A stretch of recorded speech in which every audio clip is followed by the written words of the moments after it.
गाल और बाल ही मत सजाओ। आजकल बड़ा फैशन चला है गाल और बाल सजाने का।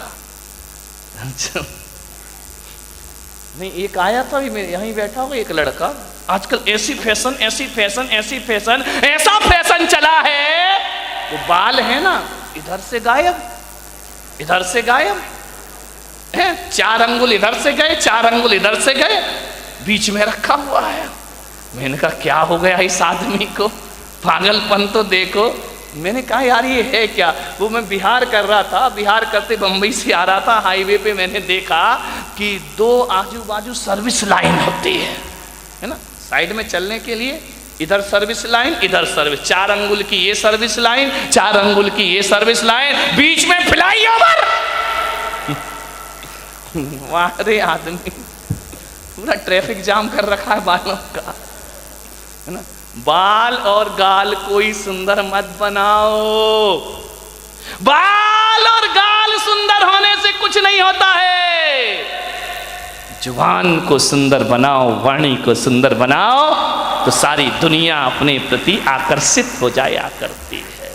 कभी विचार किया 1000 लीटर नींबू का रस कितना 1000 लीटर नींबू का रस यदि इस पंडाल में लाके रख दिया जाए तो एक भी चींटी उसकी तरफ आकर्षित नहीं होगी। 1000 लीटर नींबू का रस, एक भी चींटी उसके पास नहीं आएगी। और एक बूंद चाशनी गिरा दी जाए, हजारों चींटियां उसकी तरफ आकर्षित हो जाया करती हैं, हजारों चींटियां उसकी तरफ आ जाती हैं। अपनी वाणी को नींबू जैसा खट्टा मत बनाओ, अपनी वाणी को चाशनी जैसा मीठा बनाने का प्रयास करिए। हजारों लोग आकर्षित हो जाएंगे मीठी वाणी से, हजारों लोग तुम्हारी तरफ आएंगे। वाणी में मिठास होना। खट्टा नींबू क्या दशा होती मालूम नींबू की, बेचारा बाजार से आता है, यूं यूं दबाया जाता है, दबाने के बाद उसे चाकू से काट दिया जाता है, 2 टुकड़े कर दिए जाते हैं, फिर निचोड़ा जाता है और निचोड़ने के बाद सड़कों पर फेंक दिया। खट्टे लोगों की यही स्थिति होगी, ध्यान रखना। निचोड़े जाओगे, सड़कों पर फेंके जाओगे, सैकड़ों लोग तुम्हारे ऊपर लाते रख के निकल जाएंगे। ध्यान, चाशनी बनो, मीठे बनो, वाणी में वीणा की झनकार होना चाहिए। लेकिन आज वीणा की झनकार नहीं, वाणी में बाण बसे हुए हैं। ध्यान रखना। एक महाभारत का युद्ध हुआ इस देश में। एक बात याद रखना, ये महाभारत द्रौपदी के चीरहरण से नहीं हुआ है, ये महाभारत जुए में हार जाने से भी नहीं हुआ है। ध्यान रखिए, ये महाभारत शकुनी के पासे बदलने से भी नहीं हुआ है। ये महाभारत इस देश में यदि हुआ है तो ध्यान रखना दुर्योधन के कारण भी नहीं हुआ है। ये महाभारत इस देश में यदि हुआ है तो द्रौपदी के कारण इस देश में महाभारत की रचना हुआ करती है। मान्यवर आप विचार करिए, जब पांडवों को खंडप्रस्थ दिया गया कि जाओ पांडुपुत्र, धृतराष्ट्र ने कहा खंडप्रस्थ तुम्हें दिया जाता है, पूरा हस्तिनापुर दुर्योधन को दिया जाता है। ध्यान रखना, प्रस्ताव रखा, सुलह की बात हुई, दुर्योधन ने खंडप्रस्थ दे दिया। जहां ना पानी बरसता था, ना जहां फसल होती थी, बंजर भूमि, जाओ वहां रहो। युधिष्ठिर ने कहा, अर्जुन ने कहा कोई बात नहीं, यदि हम में ताकत होगी तो खंडप्रस्थ को इंद्रप्रस्थ बना करके रख दिया जाएगा। ध्यान रखें, हौसले बुलंद होना चाहिए। खंडप्रस्थ दे दिया, जहां पर खंडरी खंडर है, बंजर भूमि है। पांचों पांडवों ने पुरुषार्थ किया, मेहनत की, खंडप्रस्थ को इंद्रप्रस्थ में तब्दील कर दिया और इतना सुंदर बनाया। आज कितने भी बड़े आर्किटेक्ट हों, वो व्यवस्था नहीं ला सकते हैं। कैसे लोग थे, कैसी बुद्धि थी उनकी, बिना पढ़े लिखे भी इतना सब कुछ कर लिया करते थे। इतना सुंदर महल बनाया, पूरी दुनिया में चर्चा हुई कि युधिष्ठिर अर्जुन ने इतना सुंदर इंद्रप्रस्थ हजारों लोग देखने जा रहे हैं, बहुत खूबसूरत। दुर्योधन ने कहा कि मैं भी तो चल के देखूं। गया इंद्रप्रस्थ में, और जैसे ही इंद्रप्रस्थ पहुंचा दुर्योधन, इतना अद्भुत महल था, जो दिखता था वो होता नहीं था, और जो होता था वो दिखता। दुर्योधन ने अपनी धोती संभाली, उसे लगा कि यार यहाँ तो पानी पानी दिखाई दे रहा है। धोती संभाल करके चल रहा है, वहां तो पानी था ही नहीं, केवल दिखाई देता था। आगे देखा दुर्योधन ने, रंगोली बनी हुई है, चौक पूरे हुए हैं, बहुत सुंदर है। अरे बोले यहां से तो आ गया, अब क्या धोती पकड़ना, अब क्या अपने को संभालना। इतना सुंदर, आंखें फटी की फटी रह गई दुर्योधन की। आगे बढ़ा, पानी था, गिरा छपाक से पानी में, पूरे कपड़े गीले हो गए। जोरदार 88वां झरोके से बड़ी जोर से व्यंग की हंसी आई। उसने कहा, देवर जी ये क्या हो गया। द्रौपदी की आवाज आई, गिर गए। अरे संभल के चलना सीखो देवर जी। पानी में गिरा हुआ दुर्योधन भीगा हुआ। द्रौपदी ने कहा, गिर गए ना, अब पता पड़ा कि इंद्रप्रस्थ क्या है और हस्तिनापुर क्या है। अरे तुम कैसे संभलोगे, अंधे का पुत्र अंधा ही होगा। बस यहां से महाभारत शुरू हो जाया करती है। द्रौपदी का चीरहरण महाभारत नहीं था, जुए में हारना महाभारत नहीं था। द्रौपदी का एक तीखा वचन कि अंधे का पुत्र अंधा ही होगा, बस इतनी सी वचन महाभारत की रचना करते हैं। ध्यान रखिए, उसी दिन दुर्योधन ने कसम खा ली कि आज जो अपमान तूने मेरा किया है, आज जो भरी सभा में तूने मेरा उपहास किया है, ठहर जा, एक दिन भरी सभा में तुझे नग्न नहीं किया तो मेरा नाम भी दुर्योधन नहीं होना चाहिए। इतनी सी बात ध्यान रखना। शब्द को संभाल के बोलिए, शब्द संभाल के बोलिए, शब्द के हाथ ना पांव। ध्यान रखिए, एक वाणी जीवन को तबाह कर देती है। अपमान किसी का मत करो। ध्यान रखना, बड़ा आदमी तो छोड़ो, छोटा सा तिनका का भी अपमान मत करना, वरना कितने भी बड़े योद्धा बन जाओ, एक तिनका आंख में चला जाए तो सारा युद्ध धरा रह जाया करता है। ध्यान रखिए, वाणी अच्छी बोलिए, किसी को अपमानित मत करिए। एक तीखे वचन ने, एक कटु वचन ने महाभारत की रचना कर दी। ध्यान रखिए, मीठा बोलो, अच्छा बोलो, विपत्तियों को आमंत्रण मत दो, मुसीबत को आमंत्रण मत दो। एक तीखा वचन 1000 विपत्तियों को लेकर अपने साथ आया करता है। ध्यान रखिए, बोलो तो बोलो सदा मीठे वचन। जो काम सख्ती से नहीं होते, वो काम मिठास से हो जाया करते हैं। खुदा को भी पसंद नहीं शक्ति जुबान में, खुदा को भी पसंद नहीं शक्ति जुबान में, इसीलिए नहीं दी हड्डी जुबान में। ध्यान रखिए, पूरे शरीर में हड्डियां हैं, जुबान में हड्डी नहीं है, क्योंकि शक्ति पसंद नहीं करता वो ईश्वर। जुबान तो मुलायम होती है ना। ध्यान रखिए, जुबान जितनी मुलायम है, वचन उससे ज्यादा मुलायम होना चाहिए। एक बात याद रखना, जुबान में हड्डी तो बिल्कुल नहीं होती, एक भी हड्डी नहीं है जुबान में। लेकिन एक बात याद रखना बारामती वालों, उसमें हड्डी तो एक भी नहीं होती है, लेकिन ताकत इतनी है कि सारी हड्डियां तोड़वा के रख देगी। ध्यान रखना, एक भी हड्डी नहीं बचेगी। यदि वो अपनी पे आ गई तो सारी हड्डियां तोड़वा देगी तुम्हारी। बहुत महत्वपूर्ण है जुबान का, ध्यान रखना। आंख एक है, आंख दो है, काम एक है।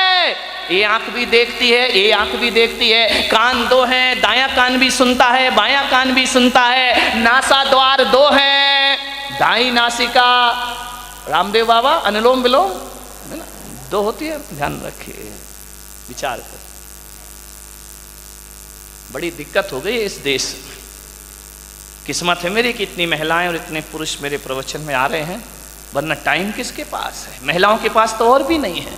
एक महिला से मैंने पूछा, प्रवचन में नहीं आती? बोले नहीं आती महाराज। मैंने कहा क्यों नहीं आती है? बोले करूं क्या महाराज, रात को 12 बजे तक तो एकता कपूर जगाती है। रात को कपूर नहीं सोने देती है, और सवेरे 4 बजे रामदेव बाबा जगा देते हैं। हम करें, कहां से आए तुम्हारे प्रवचन में? इतने बिजी हैं हम लोग, ध्यान रखिए, समझिए, मान्यवर। 2 नासा द्वार है, काम एक ही है। 2 हाथ है, काम एक ही है। 2 पैर हैं, काम एक ही है, दोनों पैर चला करते हैं। लेकिन जुबान अकेली है, इकलौती है, इकलौती औलाद है अपनी लीलावती। साली लीला यही कराती है, यही रास लीला करा दे, यही राम लीला करा दे। लीलावती का सावधान, इस लीलावती से। 2 अंगुल की जुबान 5 फीट के शरीर का सत्यानाश करा सकती है, ध्यान रखिए। ये जो लीलावती बैठी है ना, इस पे कंट्रोल रखो, कंट्रोल कंट्रोल, ध्यान रखिए। ये जो लीलावती है बहुत नटखट काम करती है, पूरे शरीर में अकेली है, इकलौती औलाद है इस मुंह की। लेकिन एक बात ध्यान रखना, ये जो लीलावती है ना, है तो अकेली, काम डबल करती है, ध्यान रखना। एक चखना और एक बकना, ध्यान रखिए। जो 2 हैं वो एक काम करते, जो अकेली है वो ये चखती भी है। और मीठा खाना याद रहा पर मीठा बोलना भूल गए, ध्यान रखिए। एक तोता तीखा तीखा खाता है, मिर्च खाता है तोता, मीठा मीठा बोलता है।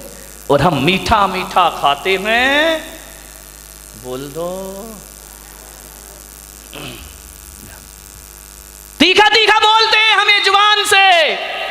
जुबान को संभाल के रखो, वाणी सुंदर बनाओ। एक कितनी भी सुंदर महिला हो, खूबसूरत महिला हो, आसमान से उतरी हुई परी हो, ध्यान रखना। आप सोचते हो ना कि थोड़ी सी लिपस्टिक से हम बड़े अट्रैक्टिव लगेंगे। नहीं नहीं, कौन बोला महाराज हमारे पीछे क्यों पड़े हो तुम? ध्यान रख, लिपस्टिक लगा के आप सोचते कि हम सुंदर हो गए हैं। मैं आपसे निवेदन करता हूं, ओंठ कितने भी सुंदर बना लो, कितने भी लिपस्टिक लगा लो, कितने भी पतले ओंठ हो जाएं तुम्हारे, कितने भी गुलाबी ओंठ हो जाएं, लेकिन वाणी कड़वी हो तो बताइए आपका सौंदर्य कितनी देर टिकने वाला है? ओंठों का सौंदर्य ज्यादा नहीं टिका करता है। मुझे तो समझ नहीं आता है, ये महिलाएं लिपस्टिक लगा के अपने को सुंदर समझती हैं, आदमी तो लिपस्टिक नहीं लगाता ना। नहीं, बारामती का मुझे पता, लगाते हो क्या? नहीं लगाते ना। एक बात बताओ, ये सोचते हैं लिपस्टिक से सुंदरता बढ़ती है, तो लिपस्टिक लगा के सुंदर दिखने वाली देवी हो, बिना लिपस्टिक वाले पे क्यों मरती हो? फैसला करो, फैसला। ये तो लिपस्टिक जान इन पे ही देती है लोग, ध्यान रखिए। इसका मतलब है लिपस्टिक कितनी भी अच्छी हो, चेहरे की सुंदरता कितनी देर की? आधे घंटे। एक बात बताओ, एक सुंदर चेहरे को एक बार देखोगे, 2 बार देखोगे, 3 बार देखोगे, बार बार देखोगे, उस चेहरे से भी जी भर जाएगा। ध्यान रखिए, ध्यान रखना। ज्यादा सुंदर चेहरा कितने दिन अच्छा लगेगा? 1 साल, 2 साल। कितनी भी सुंदर पत्नी ले आओ बेटा, साल भर बाद तो वही हालत है कि वो बड़बड़ा रही है, अपन चुपचाप सुन रहे हैं बैठ करके। खाना खाएगी तभी बोलेगी, ध्यान रखना। ये आदमियों की जिंदगी इसी में, बेचारे हर थके हुए हारे हुए तो आते हैं दुकान से, वो जैसे ही आया और इनकी रामायण शुरू हो जाया करती है। देवरानी ने ये कहा, जिठानी ने वो कहा, तेरी अम्मा ने ये, परसते भी जा रही है। महिलाओं से निवेदन है, जब पति घर में आए तो उसकी थाली में रोटी परोसो, रोटी। दिन भर की किचकिच मत परोसो उसकी थाली में, वरना थाली फेंक करके इतना परेशान। उसी समय मैंने एक महिला से बोला, खाते ही समय क्यों बोलती हो? बोले खाते ही समय तो वो चुपचाप सुनता है, मुंह में रोटी रहती है, सुनते रहता है, अपन बोलते जाओ, देवी बोलते जा रही, बोलते जा रही, बोलते जा रही है, वो बेचारा खाते जा रहा, खाते जा रहा। क्या करे, इधर सुने या इधर सुने, खा रहा। ऐसी हालत है जैसे सड़क के किनारे भुट्टा सिकता है ना, भुट्टे नहीं सेकते रहते, वो एक हाथ से हवा करते जा रहा, भुट्टा सिकते जा रहा, हवा करते जा रहा, भुट्टा सिकते जा रहा, रोटी पटकते जा रही, भुट्टा सिकते जा रहा, सिकते जा रहा, सिक गया भुट्टा। क्या रोटी खाए बेचारा। ध्यान रखो, खाते समय तो कहा है कुत्ते को भी परेशान, ये तो फिर क्या बोली, इतनी तेज है बारामती की महिलाएं, इतनी तेज इतनी तेज इतनी तेज कि एक दिन दो पति पत्नी बाजार गए। पति ने पत्नी से कहा तू कहे फैशन है, तू कहे तो एक कुत्ता खरीद ले। पत्नी ने ऊपर से नीचे तक देखा, बोली क्या जरूरत है। बोली जब से तुम मिले हो। कौन बोला हर तमन्ना पूरी हो गई मेरी। ध्यान रखिए। मान एक बच्चा रो रहा था, बहुत जोरों से रो रहा था। पत्नी ने कहा देख भी नहीं सकते हो, बच्चा रो रहा है, मैं खाना बना रही हूं। तो बोले पहले सुन तो ले, काय के लिए रो रहा है। अरे बोले जो भी रो रहा कर दो पूरा। बोले नहीं पहले सुन। बोले क्या। ये रो रहा है कि मुझे गधे पे बैठना है। तो पत्नी ने कहा कंधे पे बिठा के 3 चक्कर नहीं लगा सकते क्या। कुछ लोगों को घर जाके समझ में आएगा। ध्यान रखिए। एक बार यही दुर्घटना घट गई। एक बच्चे ने पूछा अपनी मम्मी से कि मम्मी, एल्बम देख रहा था शादी का। बोले पापा घोड़े पे बैठ के आ रहे हैं। बोले हाँ। बोले मम्मी एक बात बताओ, ये शादी में दूल्हा घोड़ी पर बैठ कर ही क्यों आता है, गधे पे बैठ के क्यों नहीं आता है। बोले बेटा एक गधा दूसरे गधे पे नहीं बैठ सकता है। ध्यान रखिए। मान मीठा बहुत मीठा बोलिए जिंदगी में, मीठी बाणी बोलिए। विचार करना है आपको, वाणी में मिठास भरो। लिपस्टिक से जीवन सुंदर नहीं होता है। लिपस्टिक की सुंदरता 1 दिन 2 दिन 3 दिन, साल भर बाद वो चेहरा बेकार लगने लगता है। ध्यान रखना। लेकिन यदि वाणी मीठी हुई ना तो मिलते समय भी अच्छा लगता है, और बिछुड़ जाओ तो मीठी वाणी की याद जब जब आती है तब तक सुख की अनुभूतियां प्रारंभ हो जाया करती हैं। मीठी वाणी तो वो होती है बिछड़ने के बाद भी आदमी को याद रहा करती है। ध्यान रखिए। मैंने बारामती में अभी ज्यादा घूमा नहीं हूं, उधर गया था पीछे। एक दिन इतने सुंदर मकान, मैंने कहा क्या गजब कर दिया भाई। मैं तो आया था गांव समझ के, लेकिन ये तो शहरों को भी पीछे कर रहा है। ध्यान रखिए। डाउट है तो ताली मत बजाओ, है ना। इतने सुंदर मकान, इतने सुंदर मकान, इतने खूबसूरत फर्नीचर लगा है मकानों में, विदेशी टाइल लगे हुए हैं। ध्यान रखना। इतनी सुंदर डिजाइन है, महंगा फर्नीचर, महंगी कार खड़ी है दरवाजे के बाहर, विदेश से पर्दे मंगा के लगाए गए हैं, एक से एक सीनरी लगी हुई है, खूबसूरत संगमरमर लगा हुआ है, इतना सुंदर कि उसमें अपना चेहरा दिखाई दे जाए। एक बात बताओ मेरे भाई, जिसका बहुत महंगा मकान हो, बहुत सुंदर फर्नीचर लगा हो, बहुत अच्छा सोफा सेट हो, डाइनिंग सेट बहुत सुंदर हो, ड्रेसिंग टेबल बहुत सुंदर हो, अलमारियां बहुत सुंदर हो, एक बात बताना, और कोई उस घर में जाए, बस सब कुछ सुंदर हो, आपकी देखकर आंखें फटी की फटी रह जाएं, कितना सुंदर मकान है। लेकिन एक बात बताइए, सब कुछ सुंदर हो लेकिन उसमें रहने वाले को बोलने का तमीज ना हो, वो बदतमीजी से बात करता हो, एक गिलास पानी भी ना पिलाता हो, और तुम गए और उसने इतना भी नहीं कहा कि भाई साहब आइए बैठिए, तो बताइए उस मकान की सुंदरता याद रहेगी आपको जाने के बाद या उस आदमी का व्यवहार याद रहेगा आपको जाने के बाद। ध्यान रखिए, आप उस घर से निकल के जाएंगे, जिस मकान को बहुत सुंदर कह रहे थे वो मकान डिलीट हो जाएगा और आदमी की बोली और व्यवहार जिंदगी भर याद रहेगा। और एक बात मैं आपसे कहता हूं, एक का मकान तो बहुत सुंदर नहीं है, बहुत कीमती मकान नहीं है, साधारण से फ्लैट में रहता है, लेकिन जैसे ही तुम जाते हो बड़े आदर से बोलता है, बड़े अदब से बात करता है। आइए भाई साहब बैठिए, ठंडा लेंगे या गरम लेंगे, आप क्या लेना चाहते, मीठा लेंगे नमकीन, अरे नहीं नहीं कुछ, अरे भाई साहब आए हो कुछ तो लेकर जाना पड़ेगा, ऐसा नहीं हो सकता, हमारे यहाँ कब कब पधारते हो, आपको जरूर कुछ लेना होगा, आपको भूख भी नहीं है तो भी उसके व्यवहार और मिठास के कारण आपको खाना पड़ेगा। आप एक बात बताइए मेरे भाई, जब आप घर चले जाओगे वो सुंदर मकान याद करोगे या उसका दुर्व्यवहार याद करोगे?